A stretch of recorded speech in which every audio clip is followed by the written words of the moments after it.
即係當你同一啲所謂嘅自由派辯論嘅時候咧，佢哋通常都會令你感覺佢哋覺得你好奇怪。咩意思？即係佢哋嘅潛台詞就係咁嘅，就係話而家已經係21世紀咯，點解仲會有人好似你咁諗嘅？情形就好似佢哋聽到有人話要恢復紮腳啊，即係對於佢哋嚟講咧，呢個問題似乎就係已經解決咗，因為自由主義就係唯一正確嘅意識形態啊。咁當然你都可以贊成或者反對自由主義裏面嘅某啲觀點啦，但係講到尾咧，你都唔可以跳出呢個自由主義嘅框框。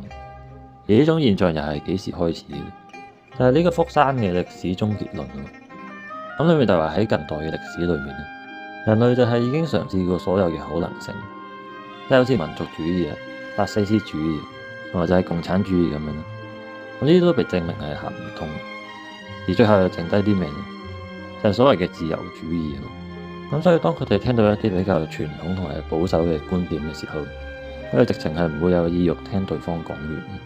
咁我哋前面提到嘅版主當然就係例外啦。不過我都知道有好多人係咁樣，即係佢哋好似以為自己仲係活喺呢個20年前嘅世界，因為喺當時嘅世界裏面咧，自由主義都真係可以話係如日中天。但係如果我哋睇下後來英國嘅脫歐公投啊、美國嘅 MAGA 運動、歐洲右翼嘅崛起，甚至係俄烏戰爭嘅發展，有一樣嘢就係好明顯，就係話自由主義已經徹底受到唾棄啦嘛。而根據一啲最新嘅講法咧，我哋就係已經活喺呢個後自由主義嘅時代。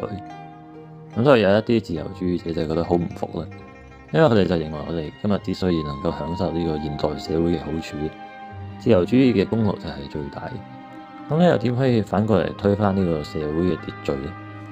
咁所以我喺呢度就諗起一個英文裡面嘅講法啦，就係所謂 outlive its usefulness，意思即係一樣嘢喺某個階段嘅時候咧，佢原本係有佢嘅功用，但係當我哋進入下一個階段嘅時候，呢樣嘢就變咗多餘咯，因為而家嘅需要已經唔同咗啦。咁我覺得呢個同自由主義嘅情況都好似。至於自由主義點解會受到普遍嘅唾棄，呢個就留到後面再講。因為喺正式進入主題之前咧，我都仲有一個觀察想同大家分享，